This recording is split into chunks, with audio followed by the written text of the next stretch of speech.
Leia aí Tiago 1:22 comigo, a Bíblia diz assim: sejam praticantes da palavra e não apenas ouvintes, enganando-se a si mesmos. Mais uma vez, por favor, sejam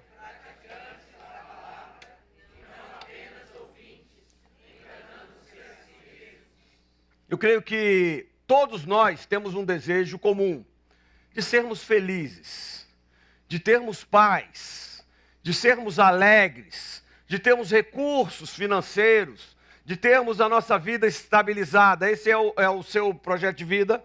É para isso que você trabalha, para o equilíbrio, para a paz, para a harmonia, para uma família estável. É assim que você vive? Todos nós temos esse objetivo comum. E o texto acima, esse texto que a gente acabou de ler, que está aí no seu boletim, ele fala que existe um tipo de gente que, mesmo que a palavra de Deus garanta todas essas coisas a você, porque ela fala em prosperidade, ela fala em vitória, a Bíblia fala em recursos vindos de Deus para a sua vida. Embora isso seja um fato, existem pessoas que escutam essas promessas, vivem na dimensão espiritual, mas, eventualmente, elas não praticam aquilo que ela ouve. Hoje eu estou aqui na condição de falante e você está aí na condição de ouvinte. E quando não praticamos o que nós estamos aprendendo, a Bíblia diz que nós estamos nos enganando. Auto-engano, queridos, não sei se você sabe, é objeto de muita discussão filosófica. Parece algo simples, mas quando você aprofunda nesse tema, você vai ver que além de ser profundo, eles não têm unidade. Os filósofos, eles não têm um acordo sobre isso. Uns acham que é possível se auto-enganar, outros acham que não é possível, porque a partir do momento que eu sei que eu estou fazendo algo mal a mim mesmo, eu já não estou me auto-enganando. Eu estou tomando uma decisão contrária a mim. Não é um auto-engano, porque enganar os outros, você sabe o que é? Sabe não? Você já enganou alguém?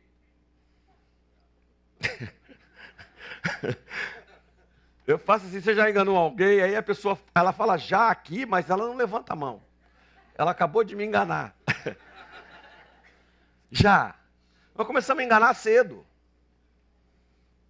Nós quebramos o vaso da mãe, demos um jeito de botar ele lá, e a mãe foi limpar lá com o espanador de pó, e a mãe quebrou o vaso. Poxa, mãe, você está distraída, hein? Presta atenção, hein, mãe? Se fosse eu, mãe, como é que ia ser esse negócio?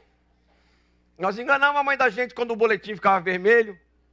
A gente pegava uma caneta preta, pintava em cima. Fizemos a assinatura da mãe algumas vezes. Vejo que a reação da plateia, alguns aqui assinaram por mamãe. Não é pelo papai. Pegamos dinheiro na carteira da mamãe, uma nota daquelas menorzinhas, para não parecer tão escalabroso. Fizemos várias coisas de enganar os outros. Mas o que a Bíblia está dizendo aqui, e ela já está se perfilando aos filósofos no que diz respeito, é possível sim se auto-enganar, e esse auto-engano me parece muitas vezes com um hino que se cantava no mundo, é um hino secular, mundano. O hino dizia assim: eu bebo sim. O Márcio conhece. Eu só falei, eu bebo sim, e ele falou, eu estou vivendo. Como é que é o resto do cântico? Tem gente que não e tá. Isso é uma frase típica de auto-engano, querido. Ontem eu estava vendo aquelas coisas de YouTube, de auto-engano, de ilusão de ótica, por exemplo, é um auto-engano tremendo. O teu cérebro te engana. Tem vários, você já viu alguns, né? Tem um sujeito lá, um sapo, que quando você vira um cavalo, quando você vira um sapo. Tem um pontinho preto, quando você olha para ele, tudo que está em volta desaparece. Tem um negócio que roda, aí começa a rodar o mundo inteiro, é cheio de ilusão, o teu cérebro te engana. E aí, eu vou aprofundar um pouco o auto-engano aqui para você hoje, posso não? O auto-engano, ele começa a ser muito sério, quando o resultado do auto-engano é catastrófico. Eu vou dar um exemplo para você. Na Idade da Pedra. Eu sempre falo do homem da Idade da Pedra, porque tem algumas pessoas que até hoje vivem nessa idade. E na Idade da Pedra, o homem escutava um barulho no arbusto, assim. Pode ser o vento, ou pode ser um Tiranossauro Rex. Né, Rafael? Você conhece esse bicho? Conhece. Então, Tiranossauro Rex. Olha o que o auto-engano faz. É o vento. E aí, não era o vento. Era o tiranossauro. E aí ele entrou na cadeia alimentar daquele bicho. Ou pode ser um vento e eu saí alucinado pensando que era um tiranossauro rex, caí no abismo e morri. Nos meus dois exemplos, a tragédia aconteceu. Agora tem um outro que não é nenhum nem outro, era só um vento ou só uma mexida qualquer e eventualmente eu tomei a decisão certa. Agora, quando eu vivo na dimensão do auto-engano, eu estou sempre projetando algo que eu sei que eu não vou realizar, mas eu fico satisfeito com a ideia de que eu vou realizar no futuro. É auto-engano. Eu vou dar um exemplo para você. No dia 31, nós já estamos prestes a chegar nele. O pessoal do auto-engano fala assim, a partir do dia 31, eu vou...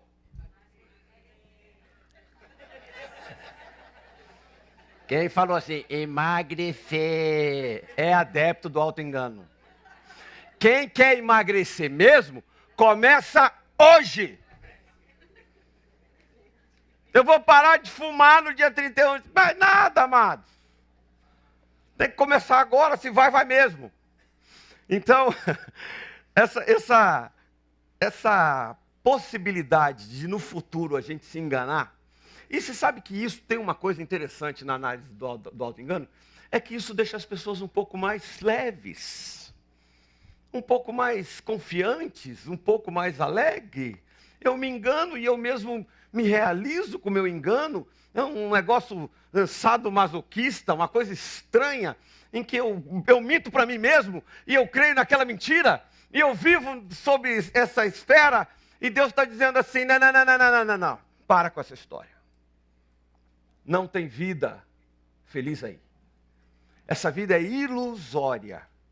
Acreditar em fantasia vai te dar um bem-estar momentâneo. Logo depois você vai ter um choque de realidade. E a vida às vezes vai dar um punch no meio da sua testa, dizendo aquilo que você projetou através do auto-engano não se realizará.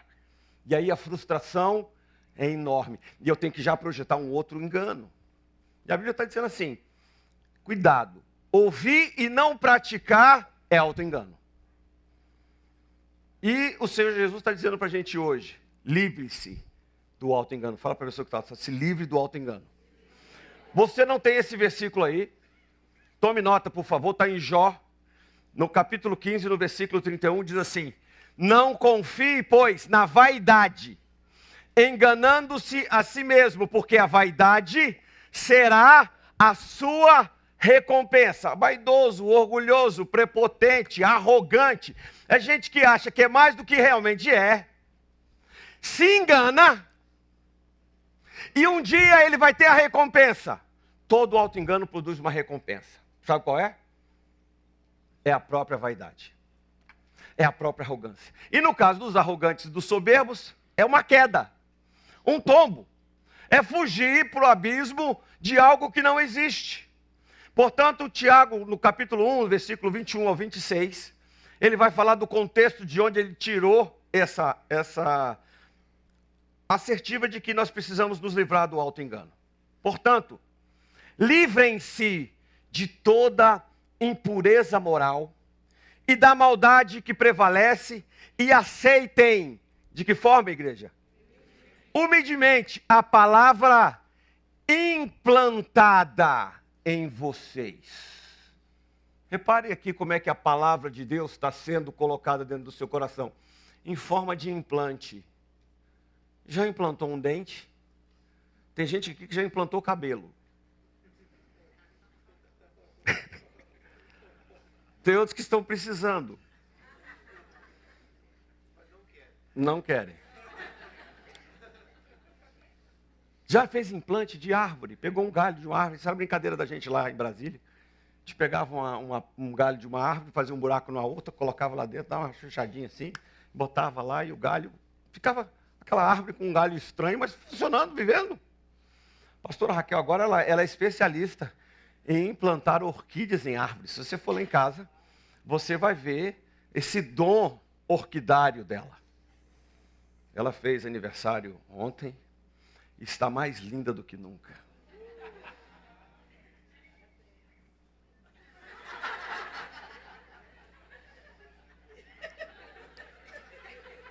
Pensa nome apaixonado. Eu queria ser um poeta, mas poeta eu não posso ser. Poeta pensa o dia inteiro e eu só penso em você. Eita glória!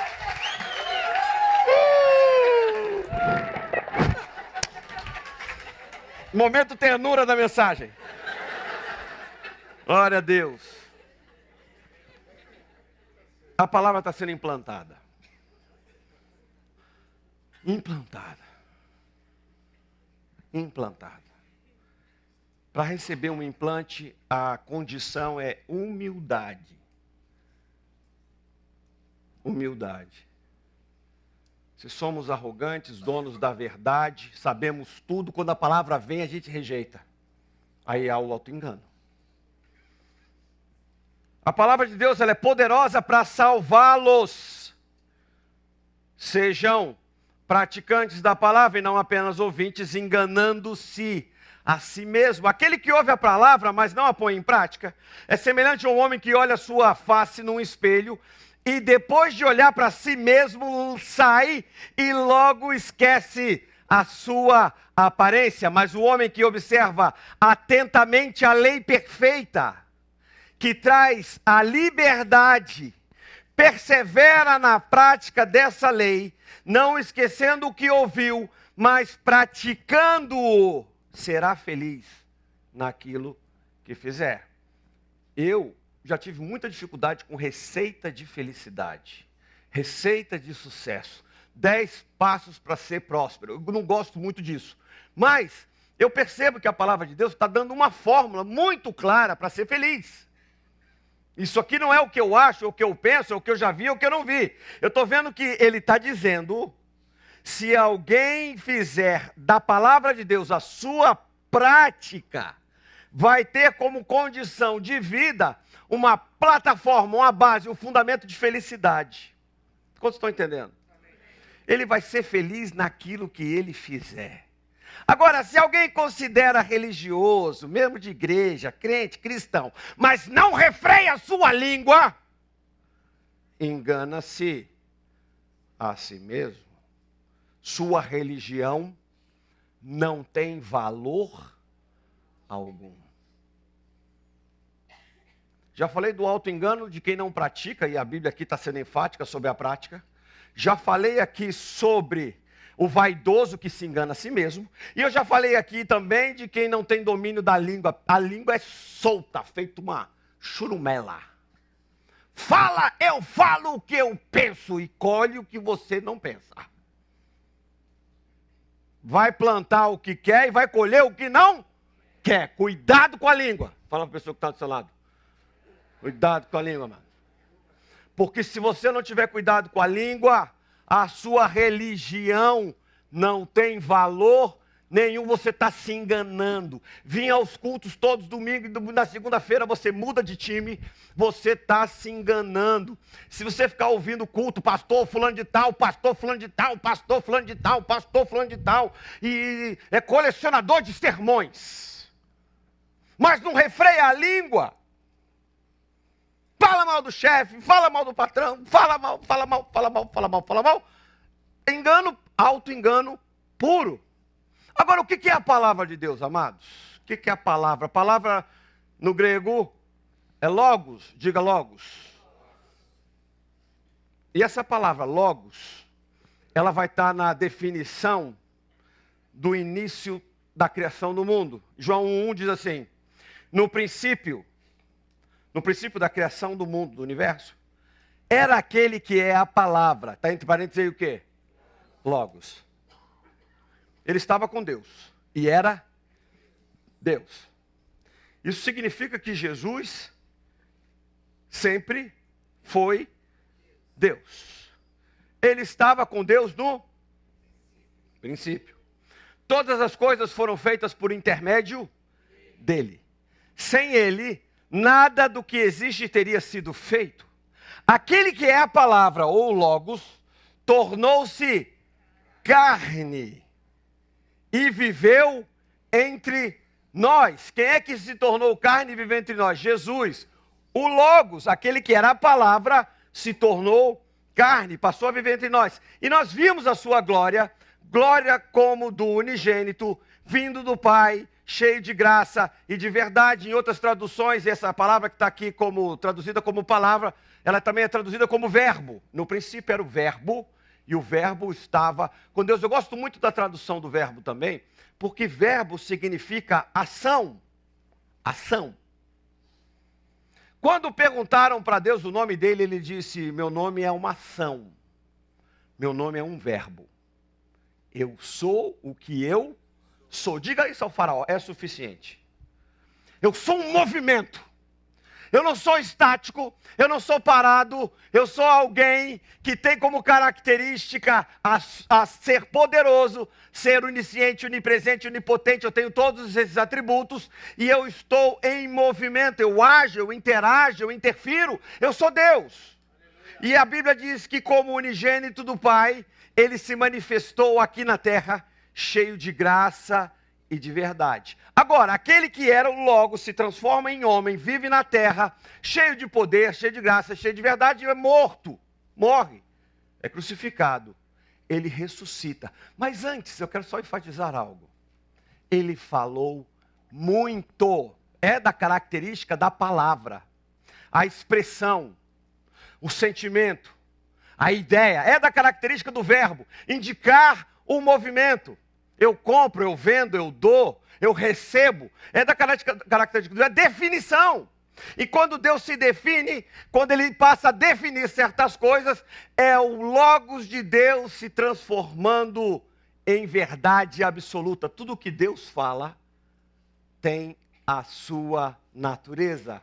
E a natureza de Deus, quando Ele fala, é absoluta. A palavra do Logos de Deus é absoluta. João 15:7 diz assim: se vocês permanecerem em mim, se continuarem sendo aqueles que eu chamei, aprendendo, recebendo a palavra implantada, e as minhas palavras permanecerem em vocês, pedirão o que quiserem, e lhes será.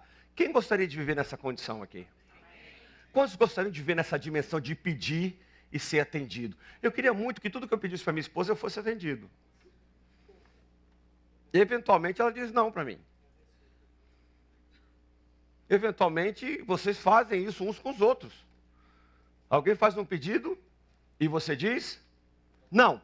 Mas Deus está dizendo assim: eu vou passar a dizer sim para tudo que você pedir, quando as minhas palavras permanecerem em vocês. Você escuta e ela fica. Tem gente que ouve, faz aham, e não pratica. Tem gente que se compromete, mas não vai. Tem gente que diz estou junto, mas no primeiro embate ele corre. Auto-engano. Não tem prática da verdade aí. Agora, quando o Deus da vida, que dá vida aos mortos, chama a existência as coisas que não existem, como se existissem, é a prática do Logos sendo dada de presente a nós. Nós temos a capacidade de, da mesma forma como Deus disse ao universo, haja luz e houve luz, porque aquele que estava agindo ali como verbo da ação de Deus era o próprio Cristo. Hoje Cristo vivendo dentro de mim, quando eu falo haja luz em alguma coisa, a luz vai brotar. Essa é uma oração que eu faço muito. Quando eu estava para comprar, a gente estava para comprar aquela igreja, a gente ia comprar uma igreja aqui na Sample. E a gente chegou muito perto. O pastor Júnior veio já para a gente bater o martelo. À medida que ia chegando na hora de bater o martelo, eu ia perdendo a paz. Lá ia ter uma reforma, o prédio era muito pequeno, era metade disso para a gente fazer um culto. Então a gente ia ter que comprar aquele lugar e já começar a fazer reforma. E a cidade era Pômpano, lá é Pômpano. E eu ouvindo um ou outro irmão dizia, Pômpano, o borde de Pômpano é difícil. Você vai trocar uma torneira lá, uma dificuldade. Eu falei, imagina construir uma igreja numa cidade dessa. E aí eu fui perdendo a paz. E aí saí chateado porque a gente não comprou, mas ao mesmo tempo com a certeza, e não auto-engano, de que Deus tinha um prédio muito melhor para dar para a gente. Amém? Então, quando Deus que faz existir o que não existe, É como se de alguma forma a gente começasse a declarar: Deus, eu tenho um lugar maior para a gente? Ele diz o quê? Tem. Esse lugar existe? Se não existir, passa a existir. Ele vai fazer acontecer. Muitas coisas da sua vida não aconteceram ainda porque não saiu da sua boca a palavra que constrói. Há um sinônimo para logos, que é rema, e alguns teólogos entendem que a palavra rema é essa palavra aqui, aquela que constrói em cima daquilo que não existe. Amém? Salmos 33, no versículo 6, diz assim: mediante a palavra do Senhor foram feitos os céus, os corpos celestes, pelo sopro de sua boca. Você já entendeu que o que saiu da boca de Deus foi o próprio Jesus? Amém? Foi ele que esteve na criação do mundo dizendo: aconteça, porque eu estou aqui. Em termos apocalípticos, vemos Jesus se manifestar através da sua palavra. Em Apocalipse 1,16 diz assim: tinha em sua mão direita 7 estrelas, e da sua boca saía uma espada afiada de 2 gumes. Sua face era como o sol, quando brilha em todo o seu fulgor. Jesus agora aqui tem uma figura indescritível, mas da sua boca sai uma espada. A Bíblia se autodefine como espada de 2 gumes. Amados, todas as vezes que eu estiver diante de uma situação e eu produzir algum fundamento bíblico para aquela situação, eu estou tirando aquela situação do mundo imaginário, do mundo comum, para o mundo profético. Todas as vezes que você tiver um princípio para aplicar. Ontem eu estava indo para o futebol, eu e meu filho de 6 anos. E eu tinha que sacar dinheiro, porque lá tem $5 no futebol, eles cobram uma fortuna para a gente jogar, não é? E eu falei: eu estou sem cash aqui, vou passar aqui no supermercado para, não é, pegar, trocar dinheiro, era mais fácil. E as vagas eram aquelas de carro compacto e eu tenho um caminhão. Então botei o carro assim, meio apertadinho, assim, ficou meio... Eu falei: como é um pé lá e outro cá, eu volto lá logo. Zion, vamos comigo. E o Zion abriu a porta. E eu rápido: vamos, Zion. Ele fechou a porta. E eu olhei para dentro de uma loja, tinha 2 senhores olhando, uma senhora e uma senhora olhando para mim assim. Mas vamos lá. Eu fui lá, troquei o dinheiro. Quando eu voltei, amados, o casal de velhinho estava assim com o braço, lá no final da igreja, assim: você é o dono desse caminhão aqui? Falei: Zion, está falando com você. Você é o dono do caminhão, Zay. É tudo que obedeceu, herança. Foi a velhinha estava brava. Pensa na velhinha brava. Eu falei: sou eu. Sou eu mesmo. A senhora gostou, quer comprar meu caminhão? Estou vendendo não. Você estacionou muito próximo do meu carro e é impossível sair. Aí eu já cheguei e falei: I'm so sorry. Foi a primeira palavra que eu dei para a velhinha. I'm so sorry. Aí eu olhei, amados, 2 palmos, para sair, dá para sair à vontade. Tá certo? Eu saí até de olho fechado ali, mas você era uma velhinha. Aí eu falei I'm sorry para ela, ela calmou. Aí entrou o velho. O velho: seu filho, eu falei para você, Zion, que o negócio era com você? O seu filho fez um dente no meu carro. Quando ele abriu a porta, ele hit my car. Aí eu falei: eita, vamos lá ver o seu prejuízo. Já estava disposto a fazer um cheque lá de 50, um martelinho de ouro, não é? Martelinho de ouro, tal, 50, resolve esse dente aí. Aí eu falei assim, eu não vi o dente não, mas eu disse: I'm so sorry again. Aí pulou um versículo, porque o meu sangue começou a ferver, amados. Eles não falavam do jeito que eu estou falando com vocês, era tudo no grito, e juntou gente. E aquele escândalo, e aquele velho Rui advogado já começou a querer entrar em ação. Eu já estava quase fazendo assim, ó.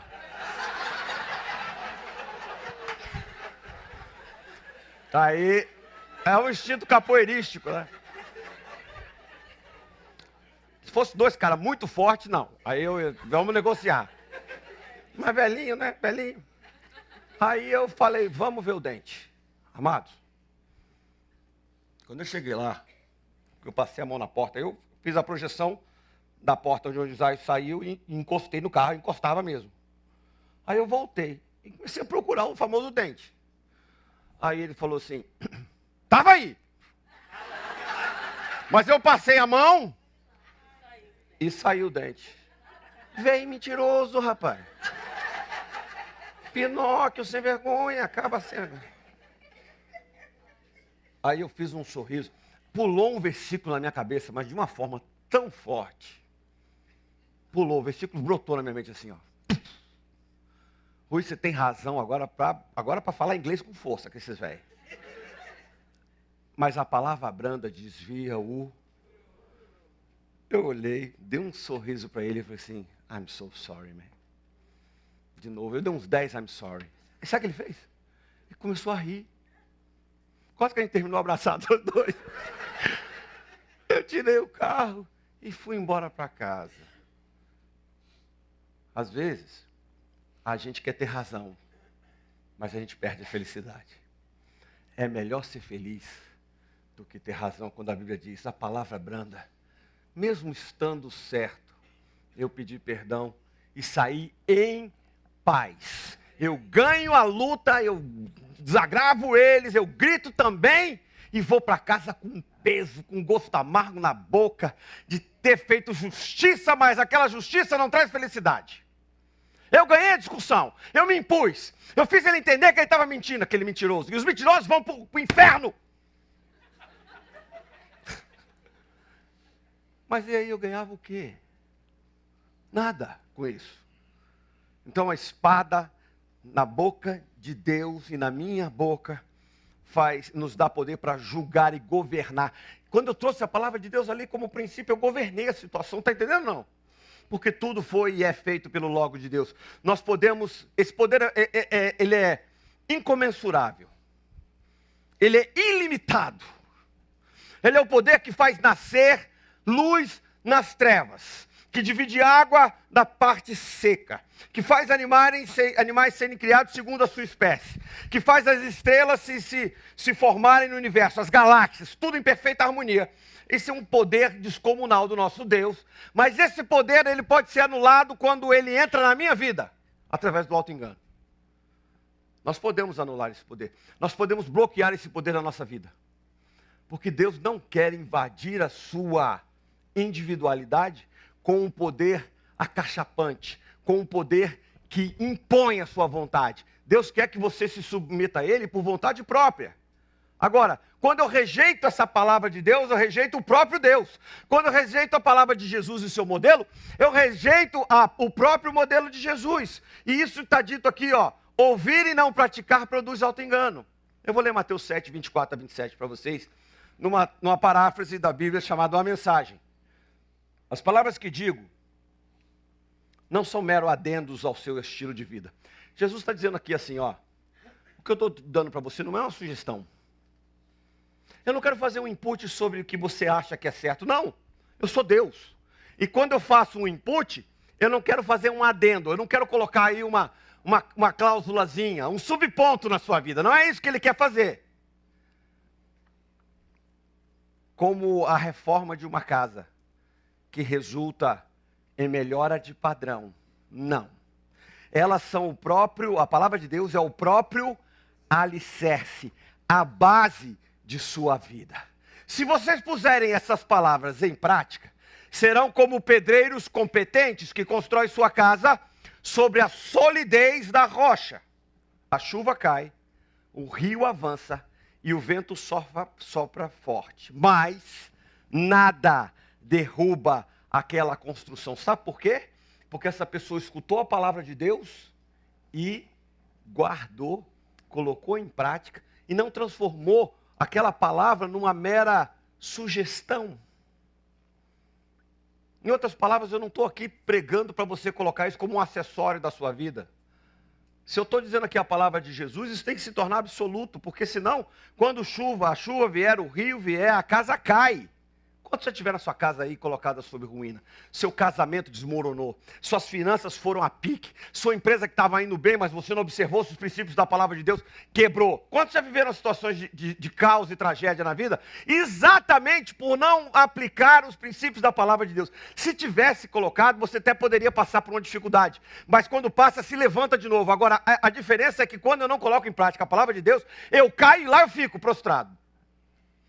Mas, se vocês usarem minhas palavras apenas para fazer estudo bíblico, sem nunca aplicá-las à própria vida, não passarão de pedreiros tolos, que constrói sua casa sobre a areia da praia. Quando for atingida pela tempestade e pelas ondas, ela irá se desmoronar como um castelo de areia. E o auto-engano é exatamente esse, de fazer uma casa, olhar para ela, ela tem porta, ela tem janela, ela tem telhado, mas ela não tem fundamento. Aparentemente está tudo bem, porque o fundamento eu não vejo, mas a chuva vai vir, a tempestade vai cair, o rio vai passar e vai derrubar a sua casa. O auto-engano tem uma consequência, é o desmoronamento daquilo que a gente achava que era sólido.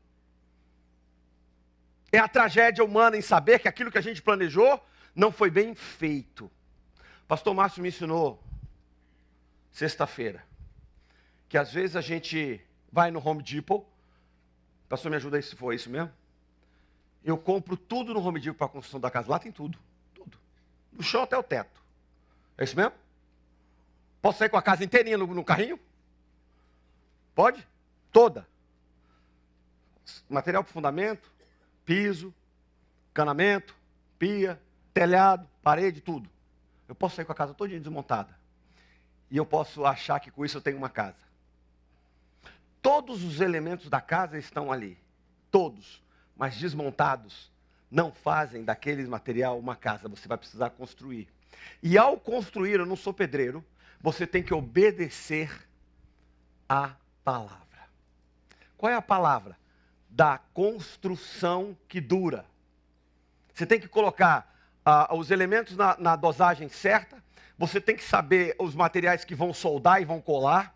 Vocês têm que saber quais são os ângulos. Vocês têm que colocar isso tudo dentro de um padrão de sustentabilidade. Porque senão, embora seja uma casa, não é habitável. Embora seja uma casa, ela pode cair. Ela vai desmoronar. E uma coisa que faz a casa cair é quando eu vou começar a juntar os elementos, eu não escuto alguém que tem mais experiência que eu. Ou eu acho que eu tenho suficientemente experiência para construir sozinho. E Deus está dizendo assim, até a casa do Home Depot você até pode construir sozinho. Mas a casa espiritual não. Você vai precisar de ouvir um engenheiro mais competente. O problema é que nós nos tornamos arrogantes. Quando a gente passa por uma experiência, a gente construiu um puxadinho e acha que é engenheiro. E tem condições de comprar, agora construir uma casa própria.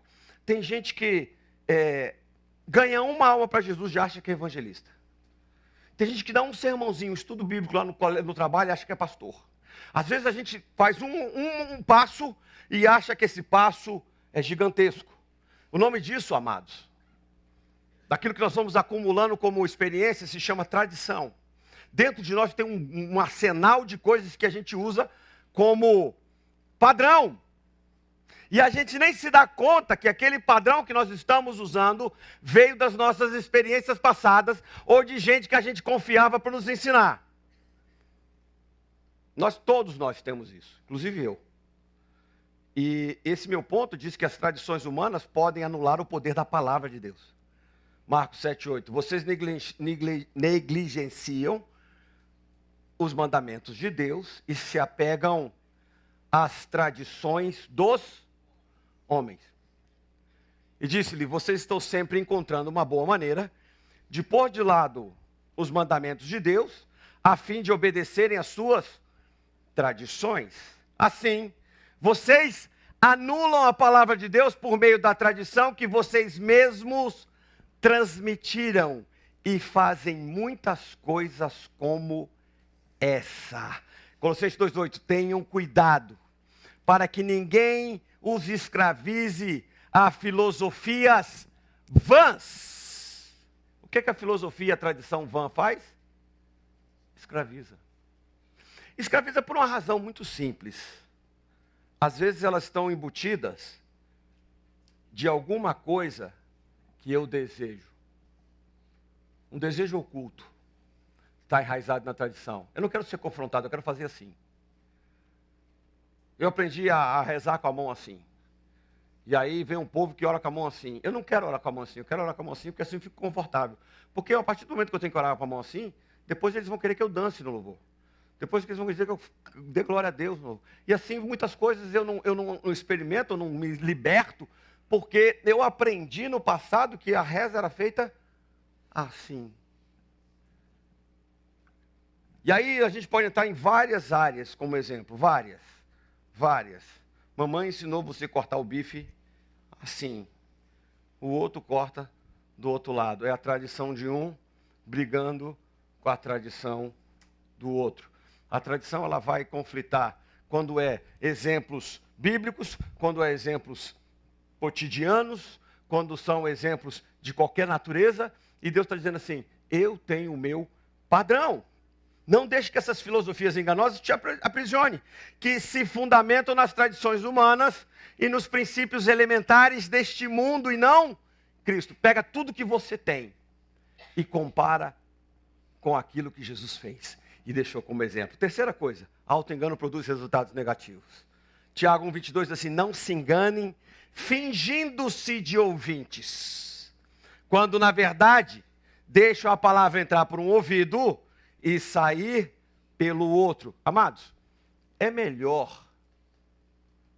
muito melhor ter coerência em menos princípios do que ter todos os princípios e não aplicar nenhum. É muito melhor você viver a vida não deixando que a palavra de Deus entre e saia, mas entre, fique e pratique. Queridos, tem muita gente que se matricula numa academia. Quantos fazem academia aqui? Levanta a mão, por favor, quero conhecer vocês. Bem alto, deixa eu ver. Olha, os atletas de Cristo, que beleza. Quando você se matriculou, já começou a fazer efeito na sua vida, não? Quantos já fizeram a matrícula e não fizeram nenhum exercício? Foram lá, fizeram a matrícula, pagaram. Olha lá, tem uma irmã lá que vem. Quantos fizeram a matrícula, foram um mês, depois pararam? Isso. Você sabe o que acontece, queridos? Nós estamos sendo vítimas do auto-engano. Nós vamos lá, fazemos a matrícula, compramos uma bicicleta, tá certo? Compramos aquele aparelho do Bowflex e colocamos na nossa garagem. E o Bowflex é um exemplo muito perfeito do auto-engano, porque é o varal mais caro que eu já vi na minha vida. Eu comprei um Bowflex. E aquelas varetas assim, ó. Olha que beleza para pendurar coisa para secar. Esteira em quarto, amados. Quem tem? E bota roupa. Aí para tirar, é tanta roupa para tirar de cima da esteira, que o exercício passa a ser exatamente esse. Quando você acaba de tirar a roupa de cima da esteira, você está cansado e já não quer mais fazer. Tem um irmão ali que está dizendo assim, é isso mesmo, fico cansado só de tirar a roupa de cima da esteira. O auto-engano faz com que a gente gaste dinheiro, se matricule, compre uma esteira, compre um Bowflex e não faça nada. Porque no momento que você faz a matrícula, que você compra o Bowflex, você está dizendo para você mesmo, agora vai. Agora eu sou atleta. E ele posta. LA Fitness. Tchá! Aí os irmãos do like, amados, eita, glória a Deus, que inveja. Não, tá dando like, vai que agora vai. Agora vai. Não vai nada. Sabe o que a gente aprende com isso? Vir à igreja e não fizer exercício como quando você vai à academia, é a mesma coisa.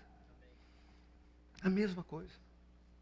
E ao GE, aprender lá que nós temos que viver vida com vida e não colocar isso em prática, é a mesma coisa. A mesma coisa.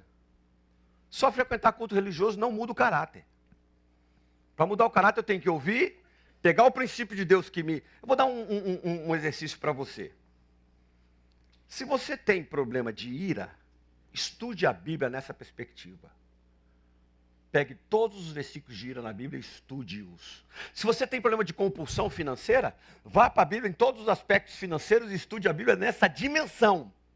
Aí sim você vai ver. Se você tem problema com a língua, amado, tem um capítulo tão bom para você. Inteirinho. Dedicado a essa sua língua grande. Ela vai cortar um pedaço dessa língua. Viu? Para quando você morrer, não ter 2 enterros.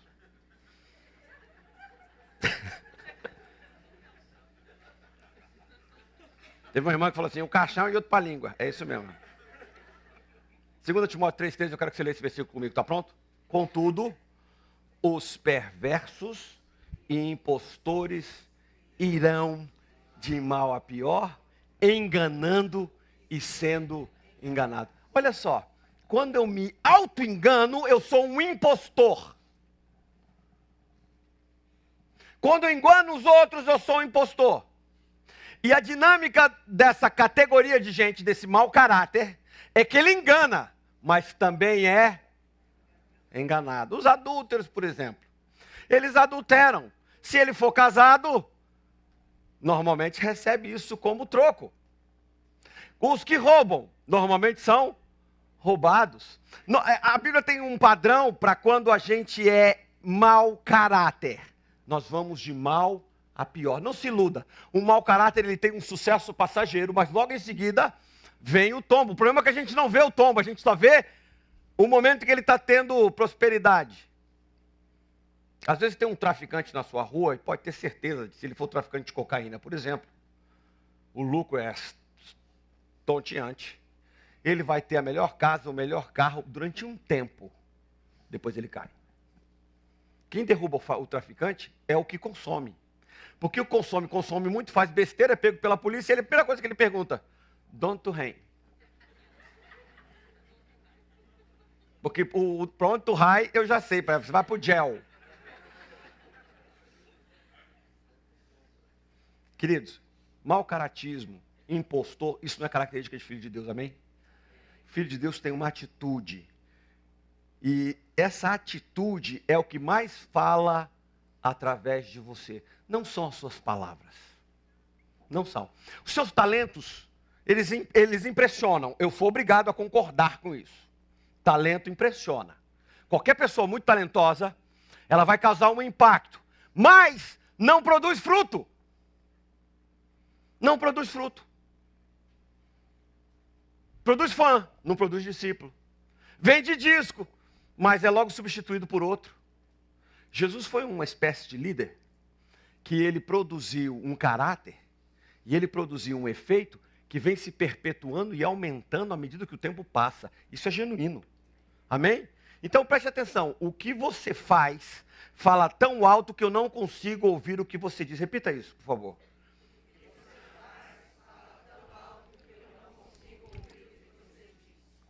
Se nós declaramos que a nossa família é de Deus, para receber o resultado positivo, é preciso que pratiquemos o que a palavra de Deus diz sobre a família. Minha família é de Deus, pastor. Ah, ok. Mas a prática da coexistência dentro da sua família é exatamente o que você diz que ela é? Não, não é. Então tem um auto-engano. Eu digo que eu sou cristão. E a Bíblia diz que os cristãos vão fluir rios de água viva do seu interior. Mas se da minha boca só sai água amarga, tem um auto-engano aí. Eu tenho 10 anos de cristão, pastor. Eu nunca levei alguém a Cristo. Talvez você tenha que levar você mesmo. Talvez você tenha que se levar. Talvez esses 10 anos você tenha se auto-enganado. Dizendo que era cristão sem ser cristão. Agora eu vou trazer um exemplo muito contundente para isso que eu estou falando. Mas muito, presta atenção. Fala, pessoal, acorda aí. Jesus estava diante de um cara que falou assim, em teu nome, eu expulsei demônio, eu curei enfermos, eu fiz uma série de coisas extraordinárias em teu nome. Mas eu fiz muita coisa forte, potente. Eu arregimentei milhares de pessoas para andar comigo. Jesus falou assim, eu não sei quem você é. Vai para longe, vocês que praticam a iniquidade. É possível praticar, ser um iníquo, um impostor, ainda que eu fale bonito, que eu tenha dons, que eu profetize, que eu fale em línguas, que eu dê cambalhota, salto mortal, faço chazão, fogo cai. É possível tudo isso e Jesus não te conhecer. É o exemplo mais contundente que eu conheço na Bíblia sobre auto-engano. Porque tem vários frutos, mas que não permanecem. Aí vem uma categoria muito interessante sobre frutificação. Tem frutos que você... Tem árvores que você planta, e eu aprendi isso com o vovô. Vovô, ele vendia uma espécie de samambaia muito bonita, mas durava 3 dias. Eu falei, ô vovô, essa samambaia está meio impostora. Não é? Às vezes os frutos duram um pouquinho só. O cara chega na igreja arrebentando. Olha, pastor, eu sei pregar, cantar, assoviar, ainda faço tricô. Uau! E quem está seguindo você, meu? Cadê sua esposa? Não, minha esposa não quis vir hoje. Estamos em luta, pastor. Ó, Chegou cheio de dom, mas a esposa já não está vindo. Cadê seus filhos? Um está internado e o outro está preso. Mas você sabe que o fato do filho estar internado, o outro preso e a esposa não querer vir, não anula o talento dele? Ele continua talentoso, ele canta, ele fala bonito, ele prega. O povo chora quando ele prega. O povo se emociona. Só que quando chega o tratamento do caráter, amado, aí de fato eu vou saber quem é quem. Às vezes as pessoas chegam e falam assim, puxa pastor, essa pregação é animada. Né? Eles querem me animar. Eles falam, você é um cara engraçado. Eu assisto as suas pregações de 20 minutos, assim, com alegria enorme. Até quando você brinca, eu choro, pastor.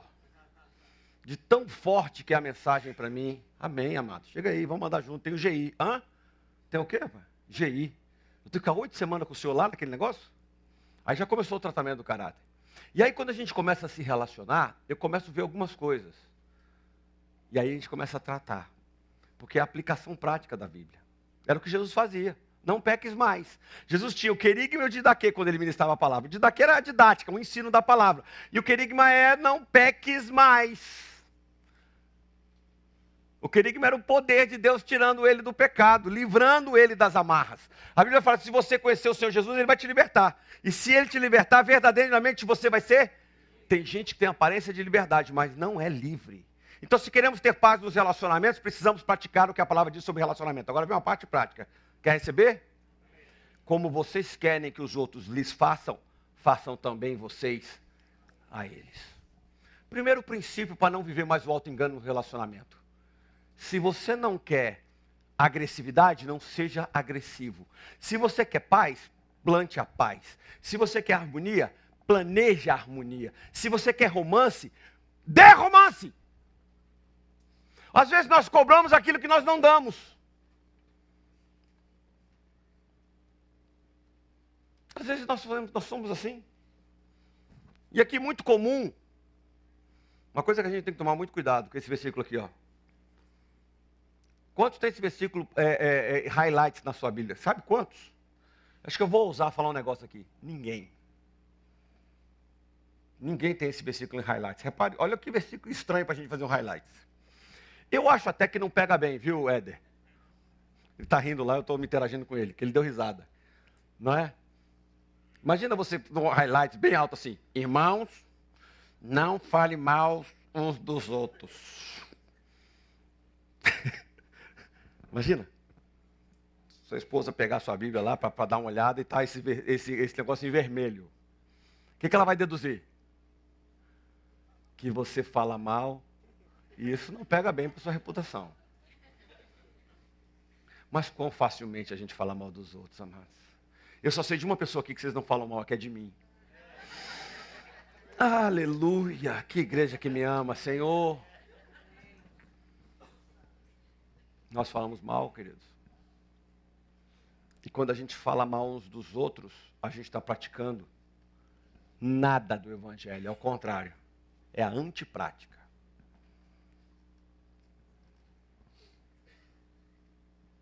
Acontece com o fenômeno de falar mal, a mesma coisa que acontece com a briga. Uma vez eu estava num bar, isso na época que eu era ímpio, começou uma briga. Mas eu levantei e eu estava querendo dar em alguém. Eu queria bater num e no outro, porque eu estava na briga, eu falei, eu quero é brigar. Às vezes nós somos assim, quando alguém começa a falar mal, às vezes você nem tinha pensado mal daquela pessoa. Mas aí você fala, mas não é que não é mesmo? Olha, eu não tinha pensado nisso não. Basta um falar uma coisa e o outro vem. Isso é o princípio do aninhamento dos linguarudos. Eles nunca estão sozinhos. Eles andam em bando. Para ter uma palavra boa, uma palavra de ânimo, às vezes as pessoas se acovardam. Mas para falar mal, a gente vai, se levanta e fala mesmo. Ficou tenso o negócio aqui agora. Dá um sorriso para a pessoa que está do seu lado. Tiago 1,26, eu quero ler de novo. Se alguém se considera religioso, mas não refreia sua língua, engana-se a si mesmo e a sua religião não tem valor algum. Romanos 12,20, ao contrário. Se o seu inimigo tiver fome, dá-lhe de comer. Se o velhinho diz que bateu o dente, dá um sorriso para ele. Se tiver sede, dê-lhe de beber. Fazendo isso, você amontoará brasas vivas sobre a cabeça dele. Está vendo como não tem salva de palmas para esse tipo de pregação? Ninguém bate palma, não. Quer acionar o poder do Logos na sua vida? Diga, quero. A palavra tem que ser implantada em você. Agora você vai resistir. O nosso eu luta com as coisas do Espírito. Isso é tradição. Isso funciona. Então Tiago 1,21 diz assim: aceitem humildemente a palavra implantada em vocês, a qual é poderosa para salvá-los. Implantada, a qual é poderosa para salvar a vossa alma. Salmo 119:11. Esse salmo é muito interessante porque ele fala o tempo todo da palavra de Deus. Guardei no coração a tua palavra para não pecar contra ti. Eu fui olhar no hebraico essa palavra guardar no coração. Porque é óbvio que não é no sentido literal. Não é? Senão a gente tem que fazer um implante, não é, do telefone aqui, porque está todo mundo com... Ninguém mais tem Bíblia de papel. Só uma irmã e outro irmão aí que eu vejo com Bíblia de papel. Nossa Bíblia hoje é aqui, ó. É muito mais fácil, amado. Você dá um search aqui. Irmão, qual é aquele versículo tal? Você sabe onde está? Sei. Qual é a palavra? E o versículo... E vem logo toda, né? Ficou muito mais fácil. A palavra guardar é tsafã, que significa esconder um tesouro. Como quem guarda a mais importante informação no coração, que não consegue esquecer, mesmo que não queira. Em outras palavras, você precisa decorar a Bíblia. Quer viver a vida prática para na hora do aperreio você ter livramento? Porque eu quero não pecar contra Deus, amém? Eu aprendo que todo pecado é contra Deus, em primeira instância. Todo pecado é contra Deus. Repita isso, todo pecado é contra Deus em primeira instância. Alguns pecados são contra Deus e contra o irmão também. Agora, para eu não fazer isso, eu tenho que esconder a palavra no meu coração como alguém que esconde 10 milhões de dólares. Uma joia, um diamante deste tamanho. Você deixa pela casa? Deixa para você ver uma coisa. Os meninos já pegam logo e somem com aquilo. Então, quando você tem uma coisa de valor, normalmente o que você faz? Você guarda. É assim que nós devemos fazer isso. Agora, outra coisa, nós devemos nos manter limpos. Sabe por quê? Porque, olha só o que eu estou fazendo com você hoje pela palavra. Sabe o que eu estou fazendo com você? Eu estou lavando você. Estou lavando a sua mente.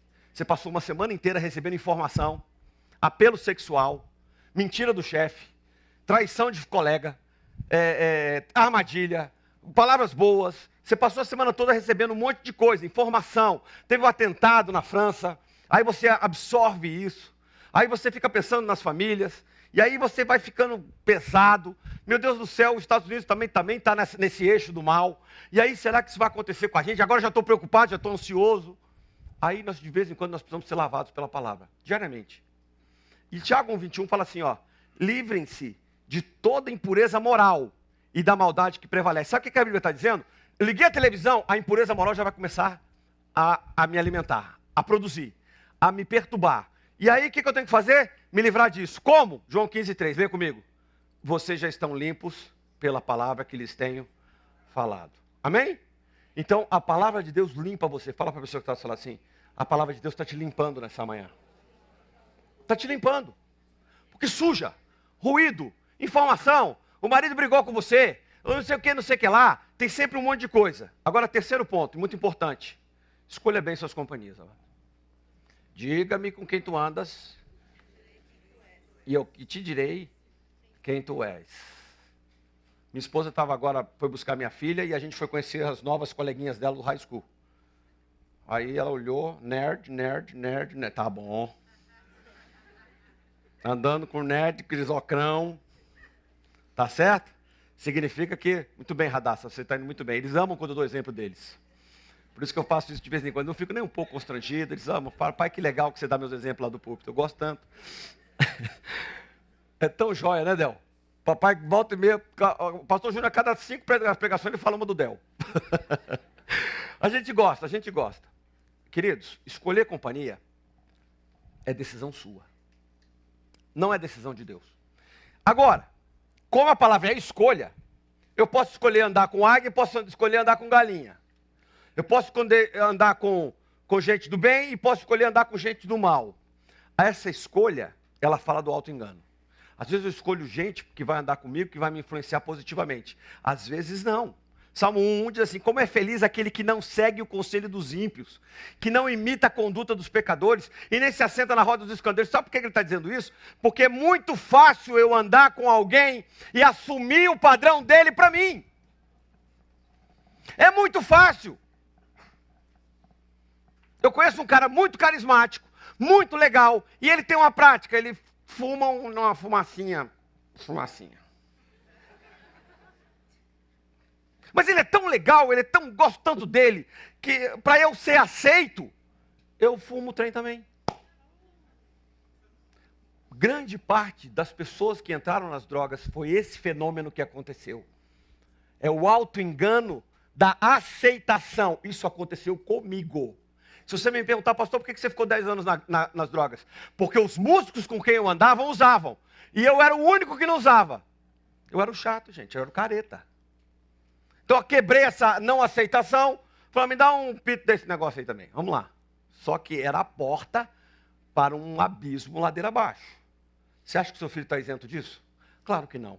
Então você tem um filho pequeno, você cuida de com quem ele anda. Agora você é grande, cuide você com quem anda. E se porventura você sentar com alguém, não deixe ele te influenciar. Influencie você ele. Senão você está sendo um adepto do auto-engano. Não imita a conduta dos pecadores. Não imita. Eu já passei por vários constrangimentos. Dizendo, aqui na minha casa, você não fuma. Aqui na minha casa, você não bebe. Aqui na minha casa, você não fala palavrão. Eu já passei por vários constrangimentos desse jeito. Chegou alguém lá em casa, cada palavra, pip, pip. Falei, ei, aqui ó, esses santinhos aí não precisam falar esse idioma que você fala. Porque aqui não é nossa prática. Então se você fala palavrão, eu queria te pedir que você... Porque você não fala palavrão diante de uma autoridade governamental, fala? Você já reparou? Você já reparou? Que você não fala palavrão diante de um juiz? Experimenta falar para você ver um dia na audiência. Experimenta. Eu fui na audiência que o cara entrou mascando chiclete. O juiz parou a audiência e falou assim, ei rapaz, joga esse chiclete fora. Um advogado. Eu falei, que falta de protocolo do juiz, né? Mas a gente tem esse cuidado muitas vezes. O que a gente não tem é muitas vezes respeito. 1 Coríntios 15, 33, leia comigo, não se deixe enganar. Leia comigo, não se deixe. Fala para a pessoa que está do seu lado, não se deixe enganar. As más companhias corrompem. Você tem que escolher ser você a boa companhia. Amém? Eu sou a boa companhia. Pode andar comigo. Diga-se para a pessoa que está do seu lado, eu sou boa companhia. Pode andar comigo. Quarta coisa. Considere atentamente o que Deus diz. Eu estou aqui pregando e eu vejo quem está atento, amados. Porque eu vou para um lado, vou para o outro, o irmão está me acompanhando, ele está atento. Outros eu vou para lá, quando eu volto eu já estou para cá, ele olhou para lá, eu já estou aqui. Tiago 1,25 diz assim, mas o homem que observa atentamente a lei perfeita. Como é que ele observa? Que traz a liberdade e persevera na prática dessa lei, não se esquecendo do que ouviu, mas praticando, será feliz do que fazer. A gente implantou nos grupos um pedaço dele, que é o culto de domingo. Tem gente que dá um show nesse quesito. Sabe por quê? Porque ele escuta a pregação, aqui domingo, com atenção. E ele aprende uma série de coisas. A gente tem esse cuidado de ensinar em diversos ângulos. Cientificamente, filosoficamente, teologicamente, de forma prática, é muito ensino, sim ou não? Aí, queridos, amanhã, segunda-feira, o sujeito não lembra nem mais qual era a cor da blusa que o pastor estava. Hoje é rosa. Não lembra nada. Como é que foi o culto ontem? Foi uma bênção. Isso é jargão, auto-engano. Foi uma bênção, mas uma bênção como? O que ele pregou? Faz assim com a mão, assim, levanta o boletim para mim, por favor. Isso não é para fazer barulho no culto, não, mano.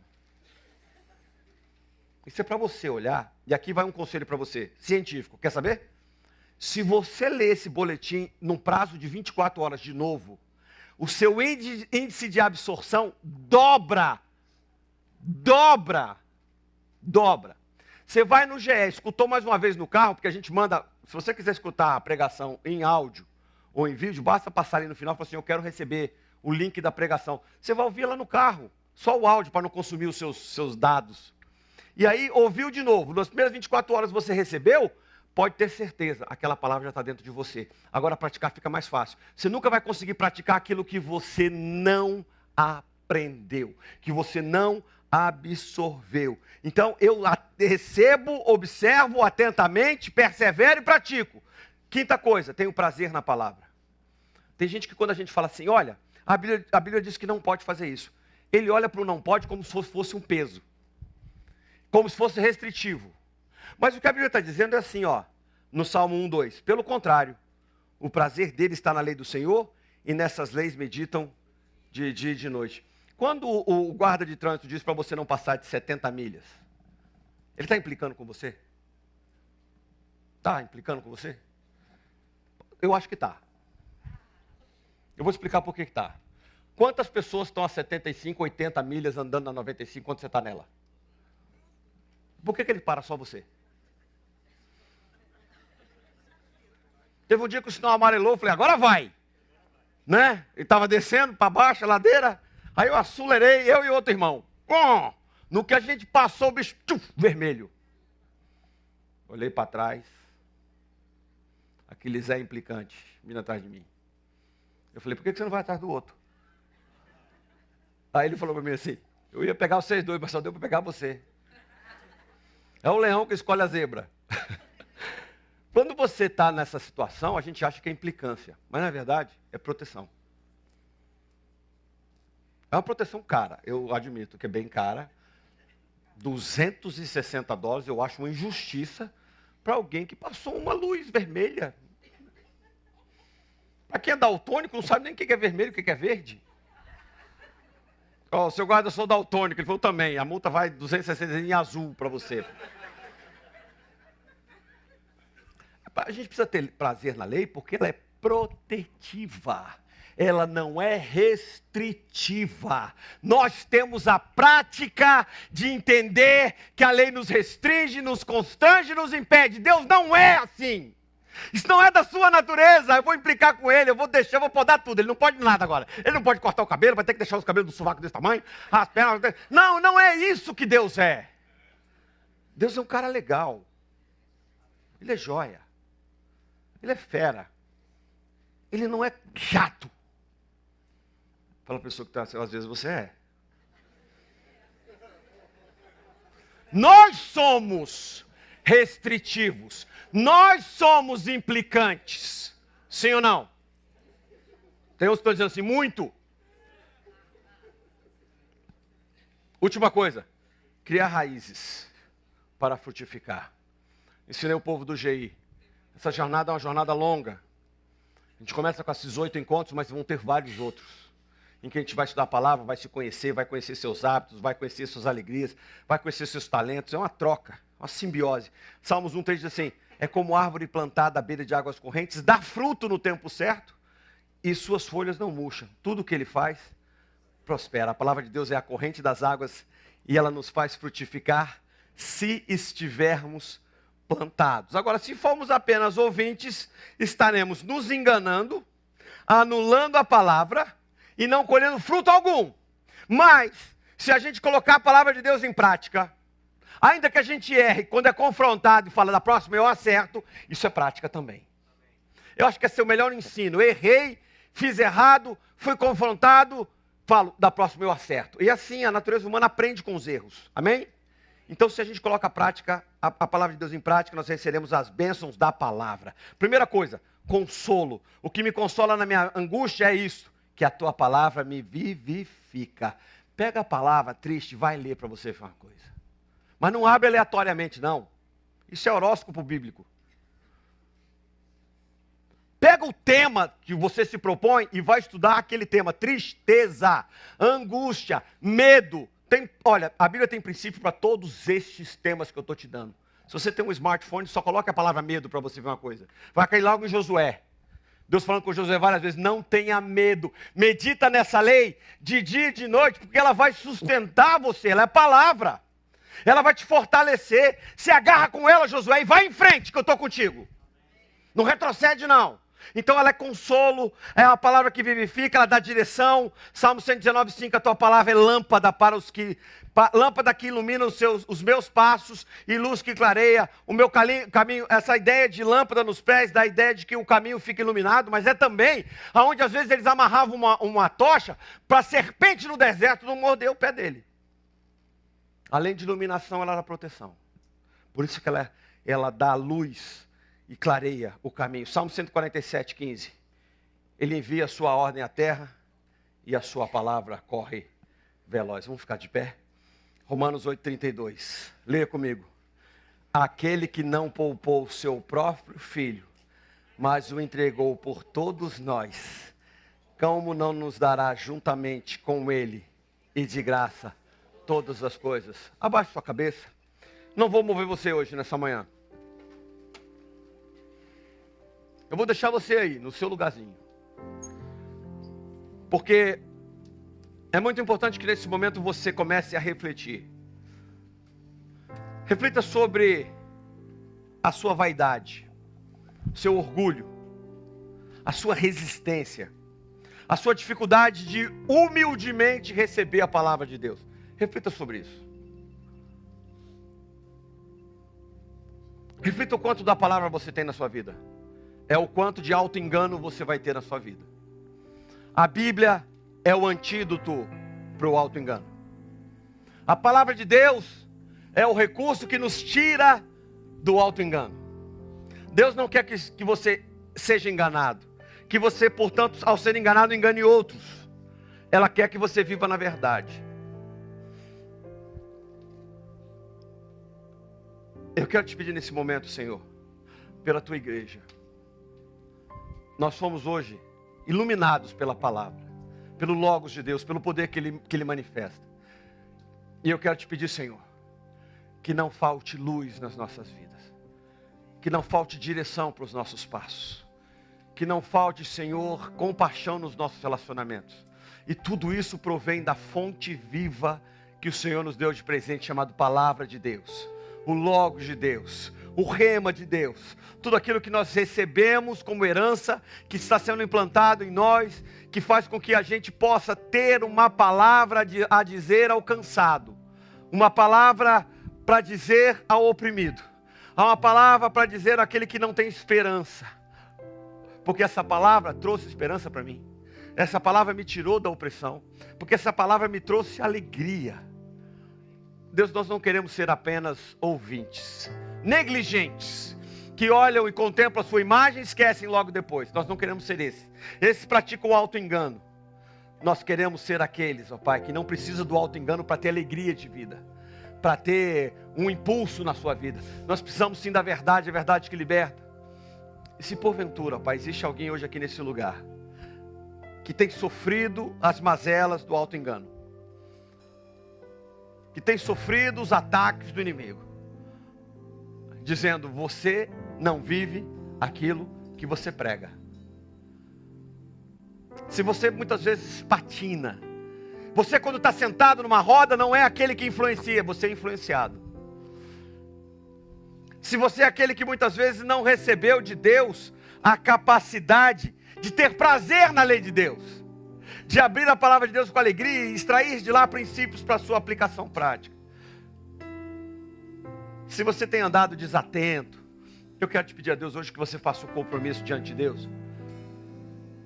E esse compromisso parte do princípio de estarmos firmes, plantados na casa de Deus e receber dele a sua total e completa unção para viver de acordo com a palavra de Deus.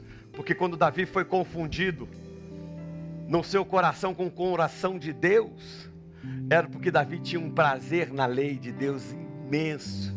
Ele dizia: a tua palavra é mais doce que o mel, porque os seus preceitos me trazem vida. E ele escreveu o Salmo 119, que está bem no meio da Bíblia, para dizer para a gente que o sucesso, o segredo de viver contente é trazer os princípios da palavra de Deus para a vida prática. Talvez haja uma discrepância entre aquilo que você ouve e aquilo que você pratica. Deus está muito mais interessado naquilo que você pratica do que naquilo que você sabe. Está cheio de gente que sabe muito, entende muito e pratica pouco. Você vai ver teólogos, PhDs, escritores de livro, adúlteros. Você vai ver autoridades filosóficas depressivas, porque o conhecimento ensoberbece, mas a humildade em receber a palavra de Deus constrói em você uma casa que não pode ser jamais